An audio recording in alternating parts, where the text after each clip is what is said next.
Primer análisis del día y recibimos ya a José Lizán, gestor de Retro Magnus y CAP en Quadriga Asset Managers. José, muy buenos días. Hola, ¿qué tal? Muy buenos días. Parece inevitable comenzar este primer análisis del día con lo que ha sido el arranque de esa COP26 en Glasgow, que se va a prolongar en los próximos días, con ese llamamiento y parece coincidencia de los participantes en la necesidad de actuar ya para evitar una catástrofe en cuanto a la situación climática, al mismo tiempo que conviven esa participación también de grandes empresas que se comprometen a invertir en esa transición, pero en un momento en el que parece faltar la energía porque las renovables no dan suficiente respuesta a esa oferta, a esta demanda que existe en la actualidad. ¿Cómo ves este arranque y lo que se está transmitiendo desde Glasgow? Bueno, yo creo que va muy en línea con lo que llevamos muchos años ya viviendo. Evidentemente, la transición energética hacia un mundo más verde yo creo que es un hecho y es una realidad, y no hay compañía que no esté aplicando políticas de descarbonización o de captura de CO2 o de búsqueda de fuentes de energía más limpias para sus procesos productivos. Lo que pasa es que es un proceso que lleva su tiempo, que requiere de inversiones millonarias en muchas economías y que no va a ser inmediata, ¿no? Yo creo que los gobernantes pusieron mucho énfasis y mucho foco en esto, pero el mercado o la realidad del mercado nos está llevando a que todavía queda por lo menos más de una década para que veamos una gran fuente de energía que sea renovable, ¿no? Yo creo que hace falta muchísimo esfuerzo inversor.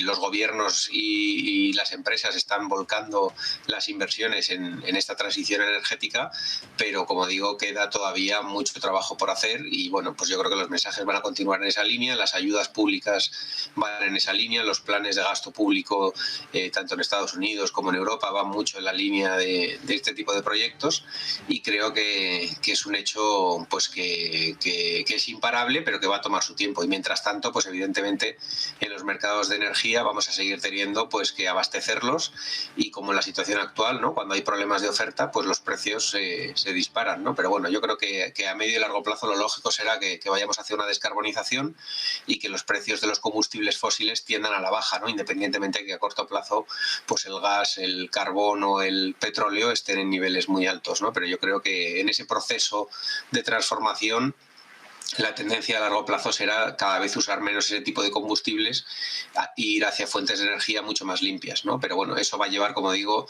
por lo menos una década, y no estamos exentos de shocks como los que estamos viviendo actualmente.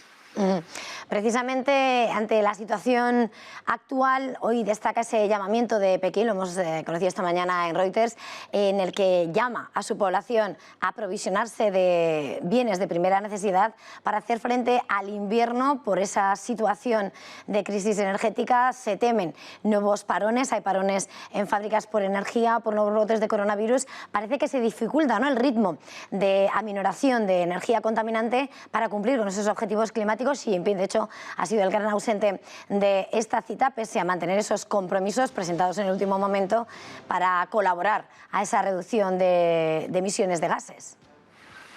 Bueno, yo creo que cualquiera que haya viajado a China, yo lo hice hace unos años, lo que más impresiona cuando llegas a cualquier gran ciudad china es la nube gris que hay encima, ¿no? Yo creo que es evidente que tienen un problema de contaminación en el aire que respiran día a día sus ciudadanos, y creo que es un país que evidentemente tiene que tomar medidas y lo está haciendo, y está haciéndolo, es uno de los grandes inversores en el mundo. Lo que pasa es que es un país muy grande, con muchas ciudades, con mucha polución en muchas ciudades, y va a ser un esfuerzo titánico, ¿no?, de resolver.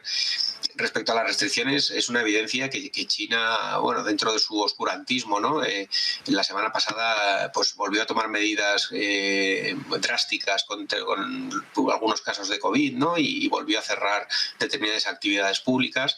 Y evidentemente el invierno para todo este tema de virus, pandemias y esas cosas, pues es bastante peor que el verano, ¿no? Y vamos a ver cómo afrontamos todos los países que entramos ahora en el en las fases más frías la temporada de pandemias y de virus, ¿no? Yo creo que va a ser todavía un año complicado, pero yo creo que la vacunación, lo voy a poner entrecomillar, ¿no? Porque nunca sabemos, pero parece que está siendo bastante exitosa a nivel mundial, independientemente de que haya falta más vacunas o terceras dosis a nivel global, pero yo creo que los casos de incidencia están muchísimo más controlados y creo que para ver medidas muy drásticas como las que vivimos en el 2020 va a ser muy difícil o tiene que suceder algo sorprendente para que así sea, ¿no? Yo creo que la vacunación ha sido un éxito, como digo, o está siendo un éxito y queda todavía por hacer, pero creo que para ver restricciones como las que vivimos es difícil, ¿no?, que se vuelva a producir.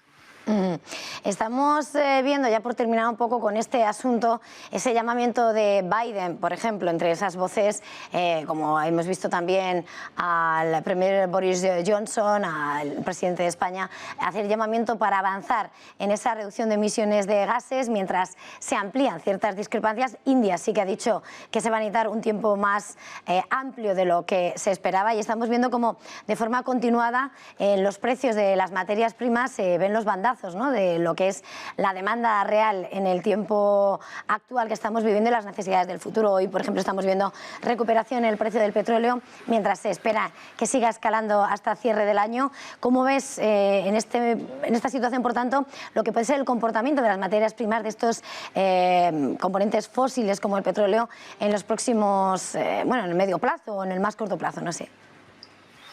Bueno, yo como digo, a largo plazo creo que la descarbonización será un hecho y que este tipo de combustibles fósiles, carbón, gas y petróleo, sobre todo petróleo y carbón, que son los más contaminantes y los mayores emisores de CO2, la tendencia debe ser a la baja, ¿no?, por un menor uso de este tipo de combustibles y esa es la tendencia, yo creo, de largo plazo.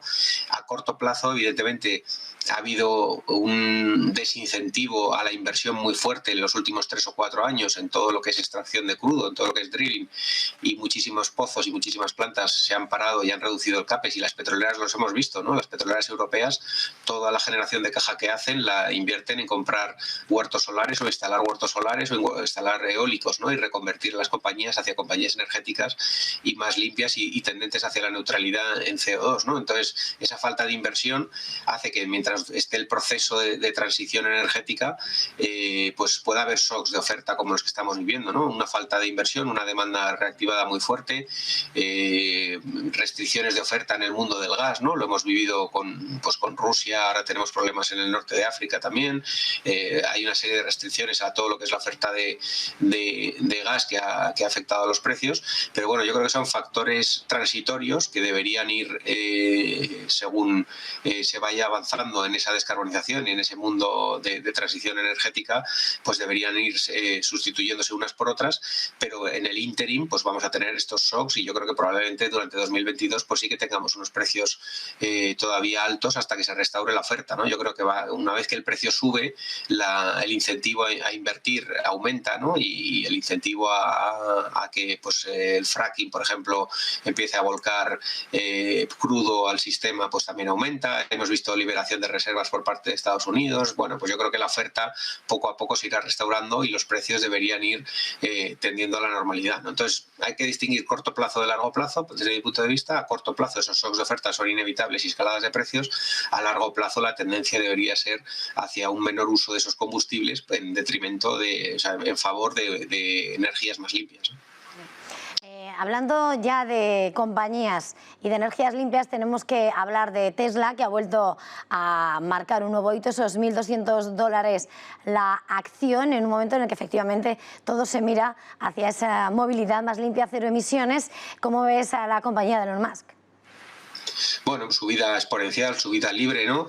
No solo Tesla, yo creo que es todo el sector del automóvil. Si uno mira el gráfico de Ford, por ejemplo, que también ha hecho una gran apuesta por el mundo de los coches eléctricos y está haciendo inversiones millonarias en plantas de coches eléctricos, pues también ha despertado muchísimo la acción, ¿no? Y yo creo que lo que se está produciendo, y lo comentábamos semanas atrás, yo creo que es la reconversión de una industria que América pues había dejado un poco atrás porque porque no aportaba valor añadido y era una industria de margen muy reducido, pero una vez que la revolución tecnológica llega al sector del automóvil y transforma los coches, y al final los coches pues son baterías con tecnología y motores eléctricos para transportarnos, pues vuelven a aportar valor añadido porque son líderes en la tecnología, son los más punteros en muchas cosas, ¿no? Y vuelve a tener sentido para ellos acometer inversiones en un sector en el cual pues en el mundo de los motores de combustión no tenían nada que aportar, ¿no? Ya estaban otras